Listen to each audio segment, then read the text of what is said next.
Salut à tous, j'espère que vous allez bien. Je vous retrouve enfin pour vous présenter mon bullet journal que j'ai commencé très récemment.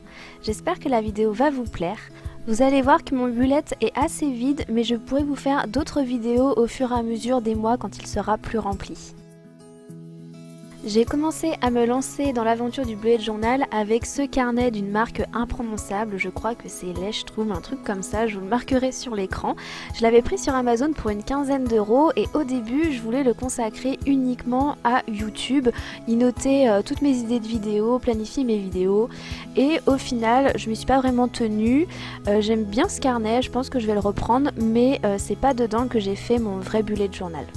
Je l'avais vraiment bien commencé en notant le calendrier, j'avais commencé le mois de décembre, j'avais notamment noté mes partenariats. C'est un carnet qui a un index intégré et les pages sont numérotées donc c'est super pratique et j'avais aussi commencé à noter, planifier mes vidéos. Malgré le fait que l'on trouve énormément d'informations pour réaliser un bullet journal sur internet avec Pinterest, Instagram et YouTube, j'ai eu envie d'acheter le guide de Bulldop. C'est une youtubeuse qui réalise notamment des vidéos sur le bullet journal.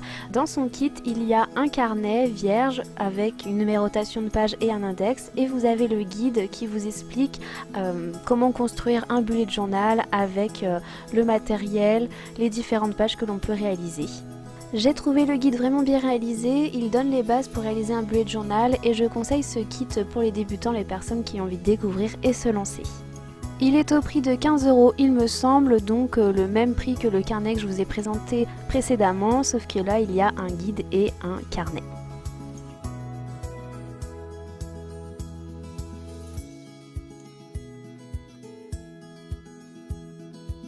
On arrive enfin au carnet que j'ai choisi, il vient de chez Action, il coûtait 2,16 € il me semble.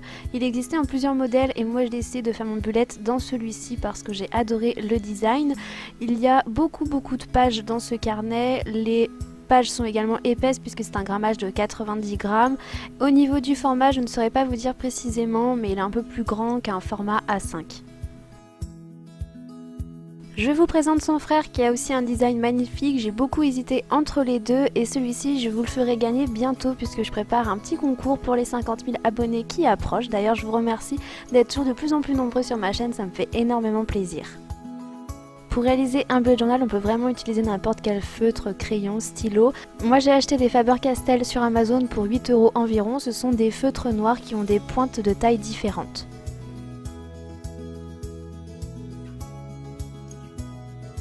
J'avais aussi envie d'avoir des feutres à pointe fine de couleur. J'ai pris sur Amazon les Staedtler, je sais pas trop si je prononce bien. Donc ce sont des feutres qui sont de très bonne qualité, mais vous pouvez également prendre des feutres de chez Action à pointe fine et au niveau de la qualité c'est vraiment semblable. Après au niveau de durée de vie je ne sais pas.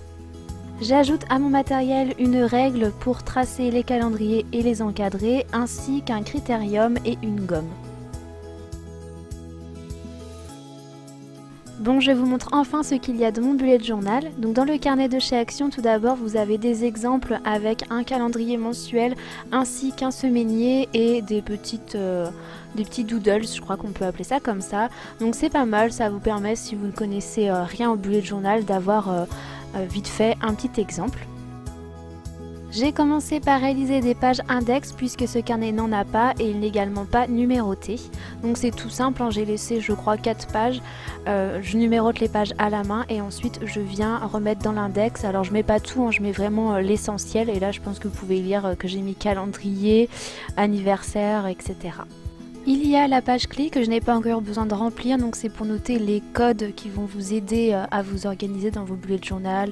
Par exemple, une petite croix pour une tâche faite. Je pense que vous connaissez un peu le principe. J'ai réalisé une petite illustration pour noter l'année, alors je vais beaucoup sur Instagram ou Pinterest pour trouver les illustrations. Et sur la droite, j'ai réalisé le calendrier qui permet d'avoir une vue d'ensemble sur l'année. C'est vraiment bien pour se repérer au niveau des semaines, c'est assez long à faire par contre, mais j'aime beaucoup le rendu. Voici le calendrier vraiment typique au bullet journal, ça permet vraiment de se planifier et moi j'ai noté comme vous le voyez mes stages puisque je suis en formation. Ça me permet très rapidement de visualiser mes semaines de stage et je trouve ça vraiment très pratique pour ça. Donc là c'est pas vraiment rempli comme vous le voyez, hein. Il manque des légendes, il manque des choses qui vont se rajouter au fur et à mesure mais en tout cas je trouve déjà très pratique. J'ai fait une page mémo anniversaire puisque c'est vraiment quelque chose que j'ai du mal à retenir, donc j'ai simplement fait 12 cases et à l'intérieur je viens noter le nom de la personne avec la date et c'est très pratique et ensuite je viens le reporter dans le mois où je suis. En tout cas comme ça j'espère oublier moins d'anniversaire. Et sur la page de droite j'ai un espace pour écrire les livres, les films et les séries que je dois regarder, que l'on me conseille, puisque c'est souvent qu'on me dit va voir tel film ou telle série et j'ai tellement pas de mémoire que je zappe tout le temps, donc je vais essayer de le noter ici. J'ai commencé mon bullet journal au mois de février, donc j'ai réalisé une page de garde pour ce mois-ci avec une illustration que j'avais trouvée sur Pinterest et j'avais noté les semaines du mois pour avoir une vue d'ensemble. Vous allez tout de suite voir que le mois de février est assez vide. J'ai commencé le bullet à la fin du mois de février et en plus de ça j'avais quasiment rien à y noter, donc j'avais fait une vue mensuelle du mois pour noter les rendez-vous, etc. Ensuite vous voyez que sur la page de gauche j'ai fait un espèce de tableau que j'ai divisé en 3 avec perso, Ascoria c'est là où je suis en formation, et YouTube, et comme ça je peux noter facilement les rendez-vous, les choses à pas oublier, et je repère facilement et c'est séparé.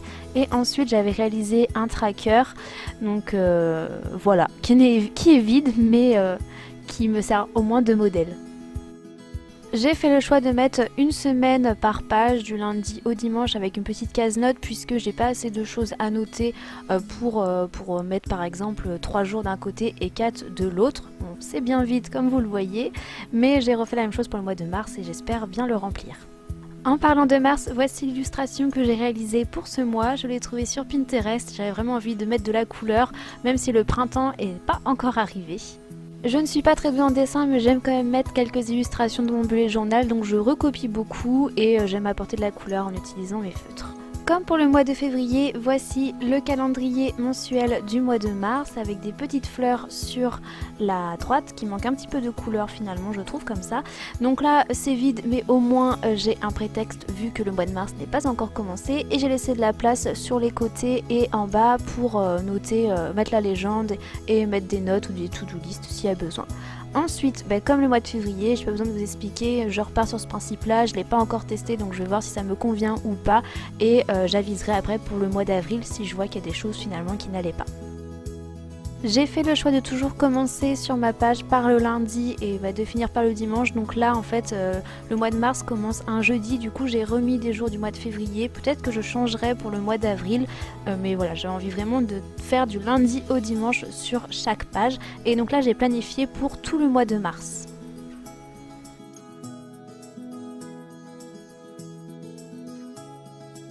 A la suite, sur une page, j'ai commencé à prendre des notes sur un livre que j'étais en train de lire puisque c'est aussi des choses que j'ai envie d'inclure dans mon bullet journal. Voilà pour la planification du mois de mars. Mon bullet journal est tout prêt pour que je puisse le remplir. J'espère que cette vidéo vous aura plu. N'hésitez pas à me dire en commentaire si vous utilisez ou pas un bullet journal et si ça vous dit que je vous fasse d'autres vidéos par exemple sur le mois d'avril et vous présenter ce que j'ai fait au mois de mars, ce que j'ai aimé dans mon bullet ou ce que je ne referai pas. Je vous fais plein de gros bisous et vous dis à très bientôt.